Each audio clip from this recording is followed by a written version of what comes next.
Assalamualaikum warahmatullahi wabarakatuh.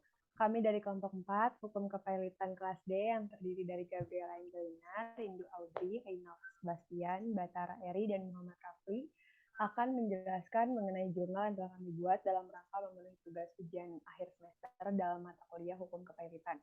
Adapun judul dari jurnal kami yaitu studi kasus terkait pelindungan hukum terhadap debitur dalam putusan penundaan kewajiban pembayaran utang atau PKPU. Memasuki pembahasan kami yang pertama, yaitu mengenai perlindungan hukum terhadap debitur dalam putusan PKPU.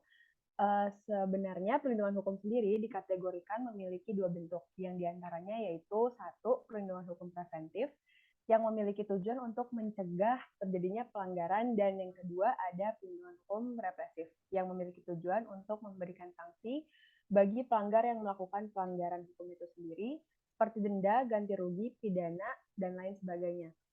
Para ahli sebenarnya memiliki pendapat sendiri-sendiri mengenai arti dari perlindungan hukum, yang mana semuanya itu sepakat bahwa punya 4 unsur yang harus dipenuhi secara mutlak, yang diantaranya adalah satu, jaminan kesetaraan dan kepastian hukum.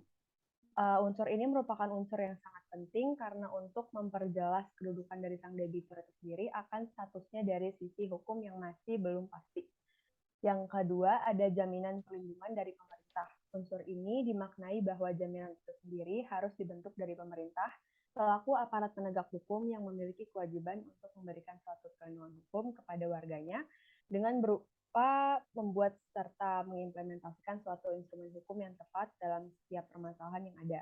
Dalam hal ini, dengan dikeluarkannya Undang-Undang Kepailitan, seharusnya dapat menjadi perlindungan hukum sendiri bagi para debitur.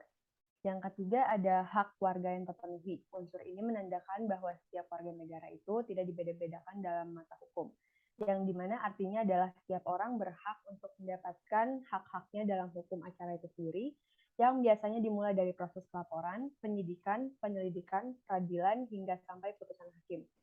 Hak ini nantinya juga dapat meliputi hak untuk mendapat proses pengadilan yang jujur dan adil, dan lain sebagainya. Dalam kasus ini, debitur juga berhak mendapatkan haknya dalam putusan PKPU.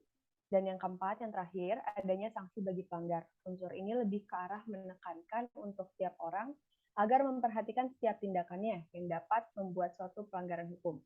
Dalam putusan PKPU terdapat beberapa larangan, seperti halnya debitur tidak dapat dipaksa untuk membayar utang-utangnya, seperti yang tercantum dalam pasal 28 Junto 231 Undang-Undang Kepailitan. Menurut hukum kepailitan itu sendiri, PKPU terbagi menjadi dua. Yang pertama ada PKPU yang bersifat sementara, dan yang kedua ada PKPU yang bersifat tetap. Dalam PKPU yang bersifat sementara, debitur memiliki suatu pelindungan hukum, juga yang mana ia memiliki kewenangan untuk melakukan pengalihan dan pengurusan kekayaan. Akan tetapi dengan persyaratan bahwa ia melakukan hal tersebut bersamaan dengan pengurus. Jika pengurus tersebut tidak setuju terhadap hal tersebut, maka debitur tidak berwenang untuk melakukan tindakan tersebut. Dan apabila debitur tetap bersikukuh ingin melakukan pengalihan dan pengurusan kekayaan tersebut, tindakannya tersebut itu tidak dapat mengikat harta kekayaannya. Selanjutnya akan dilanjutkan oleh teman saya. Menurut UU Nomor 37 Tahun 2004 tentang Kepailitan dan Penundaan Kewajiban Pembayaran Utang, terdapat suatu perlindungan hukum terhadap debitur dalam putusan penundaan kewajiban pembayaran utang yang menyatakan bahwa apabila dalam pemberesan budel pilot terdapat sisa harta, setelah dilakukan verifikasi pembagian kepada kreditur sesuai dengan haknya masing-masing, maka sisa harta tersebut wajib dikembalikan kepada debitur. Sebelum dijatuhkannya putusan, terdapat suatu proses upaya perdamaian yang juga diatur dalam UU Kepailitan, yang mana apabila terbukti bahwa kepailitan diajukan oleh kreditur dengan itikat tidak baik, maka seharusnya proses atau upaya tersebut dapat dipertimbangkan sebagai penyelesaian karena hukum kepailitan seharusnya menjadi sarana untuk menagih hutang, bukan untuk merugikan debitur. Permasalahan utang piutang harus dapat diselesaikan dengan permohonan kewajiban penundaan utang, sebagaimana disebutkan oleh R. Anton Suyatno bahwa melalui PKPU ini kepentingan para pihak serta keamanan diharapkan akan terjamin. Hal ini disebabkan melalui kedua lembaga hukum akan terlibat instansi dan personil yang mengemban tugas resmi dari pemerintah. Di sini yang dimaksud instansi atau lembaga yaitu pengadilan niaga, hakim pengawas, dan kurator. Dalam proses berlangsungnya PKPU, debitur tidak dapat dipaksa untuk membayar utang-utangnya kecuali berdasarkan perimbangan utangnya masing-masing dari semua kreditur.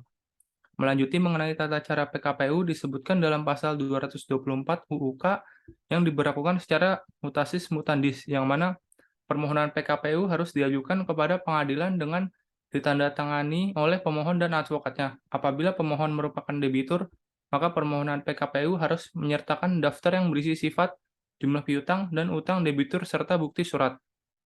Sedangkan apabila pemohon merupakan kreditur, maka pengadilan wajib memanggil debitur melalui jurusita dengan surat kilat tercatat paling lambat 7 hari sebelum sidang.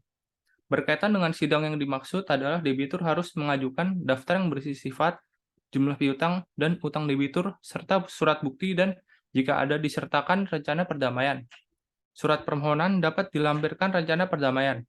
Selain itu, hal yang ditangguhkan terhadap debitur dalam PKPU yaitu semua tindakan eksekusi yang telah dimulai guna mendapatkan pelunasan utang harus ditangguhkan, termasuk termasuk eksekusi dan sitaan terhadap barang yang tidak dibebani tanggungan. Sekalipun eksekusi dan sitaan tersebut berkenaan dengan tagihan kreditur yang dijamin dengan hak tanggungan, gadai atau hak agunan atas kebendaan lainnya atau dengan hak yang harus diistimewakan berkaitan dengan kekayaan tertentu berdasarkan undang-undang. Dalam artian lain, tidak akan adanya tindakan eksekusi yang dimulai untuk pelunasan utang dalam berlangsungnya PKPU, yang mana pada saat proses tersebut berlangsung, debitur tidak dapat diajukan permohonan pilot karena hal ini tercantum dalam pasal 250 UU Kepailitan, dan hal selanjutnya dilanjutkan oleh rekan saya. Pembahasan selanjutnya adalah mengenai akibat dari putusan PKPU dan pemberian hak kepada kreditur dalam kasus PT Garuda dan juga Jiwasraya. Penundaan kewajiban pembayaran utang atau PKPU adalah prosedur yang dapat dilakukan debitur untuk menghindari kepailitan.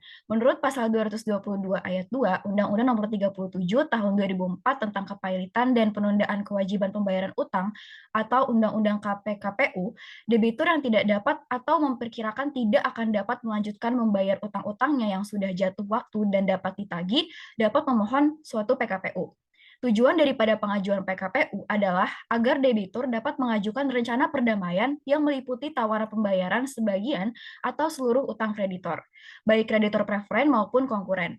Terdapat beberapa contoh kasus PKPU yang hangat diperbincangkan, seperti adanya pandemi COVID-19 mengakibatkan kondisi keuangan PT Garuda memburuk, sehingga utang PT Garuda semakin bertambah setiap harinya. Utang Garuda dapat terbagi menjadi utang terhadap perusahaan penyewa pesawat atau lessor yang mencapai 104,37 triliun rupiah, DPT non-lessor sebesar 34,09 triliun rupiah, dan DPT preferen senilai 3,95 triliun rupiah. Sedangkan kreditur terdaftar terdapat sebanyak 501 kreditur dengan rincian perusahaan lessor dengan jumlah 355 pihak, perusahaan non-lessor sebanyak 123 pihak, dan kreditur preferen sebanyak 23 pihak.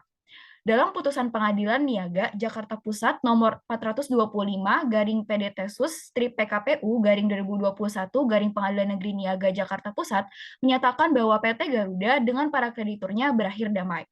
Dengan berakhirnya PKPU, Garuda pun kini dapat menerima penyertaan modal negara sebesar 7,5 triliun rupiah yang dijanjikan sebelumnya. Dana itu akan digunakan untuk proses restrukturisasi dan transformasi perusahaan. Selanjutnya akan dijelaskan oleh rekan saya.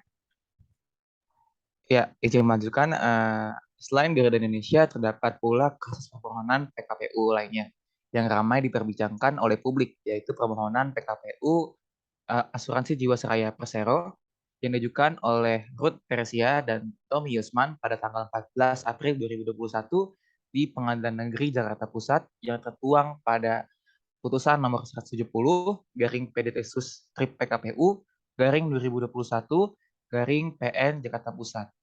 Tagihan yang diajukan dalam permohonan tersebut sekitar 17 miliar. Dalam petitum gugatannya, dua pemohon meminta majelis hakim memutuskan 4 putusan pokok. Pertama, menerima dan mengabulkan permohonan PKPU dari para pemohon PKPU untuk seluruhnya. Kedua, menyatakan PT Asuransi Jiwasraya dalam PKPU sementara untuk paling lama 45 hari terhitung sejak putusan dalam perkara ini diucapkan. Ketiga, menunjuk hakim dari Hakim Pengadilan Negeri Jakarta pada Pengadilan Negeri Jakarta Pusat sebagai hakim pengawas dalam perkara PKPU. Keempat, menunjuk dan mengangkat Muhammad Fadil Putra Rusli dan Herdian Saksono Zolba sebagai pengurus dan kurator Jiwasraya. Nah, perkara ini menambah panjang daftar gugatan hukum yang diajukan oleh para nasabah korban gagal bayar PT Asuransi Jiwasraya yang menolak restrukturasi yang ditawarkan guna menyelesaikan pembayaran polis yang sudah terkantung selama 2,5 tahun sejak 2018. Dalam putusannya, hakim menyatakan bahwa untuk dapat mengabulkan permohonan PKPU, maka harus dipenuhi syarat-syarat formil dan material yang ditentukan dalam Undang-Undang Nomor 37 Tahun 2004 tentang kepahilitan dan penundaan kewajiban pembayaran utang. Selanjutnya akan dilanjutkan oleh rekan saya. Izin melanjutkan, lebih lanjut, yang berwenang mengajukan PKPU terhadap termohon PKPU tersebut adalah OJK, Otoritas Jasa Keuangan, dan berdasarkan bukti surat yang ada, membuktikan bahwa OJK menolak untuk mengajukan permohonan pernyataan PKPU terhadap termohon PKPU tersebut. Oleh karenanya, permohonan PKPU dari para pemohon tidak beralasan hukum dan harus ditolak. Maka dalam putusan nomor sekian, jelas hakim menolak permohonan para pemohon PKPU dan menghukum para pemohon PKPU untuk membayar biaya perkara. Berkaitan dengan permohonan PKPU dalam kedua kasus di atas, sebenarnya dilangsungkan agar debitur yang dalam hal ini adalah PT Garuda dan PT Jiwasraya terhindar dari pelaksanaan likuidasi yang dapat membuat debitur berada dalam keadaan insolven. Hal ini sesuai dengan cara-cara dalam Undang-Undang Kepahilitan, yaitu yang pertama pengajuan PKPU. Pengajuan PKPU dilakukan sebelum debitur mengajukan atau diajukannya permohonan pailit. Dengan adanya pengajuan PKPU sebelum dimohonkan pailit, maka pengajuan pernyataan pailit tidak dapat dilakukan. Apabila sudah ada pengajuan permohonan pailit, maka PKPU dapat diajukan pada waktu permohonan pailit sedang diperiksa oleh pengadilan niaga. Berkaitan dengan hal tersebut, maka pemeriksa permohonan pailit harus dihentikan. Yang kedua, pengajuan rencana perdamaian. Rencana perdamaian yang dilakukan antara debitur dan para krediturnya dapat dilakukan setelah debitur dinyatakan pelit oleh pengadilan. Perdamaian ini memang tidak dapat menghindari kepailitan, karena kepailitan sudah terjadi, akan tetapi jika rencana perdamaian telah tercapai, maka kepailitan dapat dinyatakan berakhir. Sekian penjelasan dari kami terkait jurnal yang telah kami susun. Terima kasih. Wassalamualaikum warahmatullahi wabarakatuh.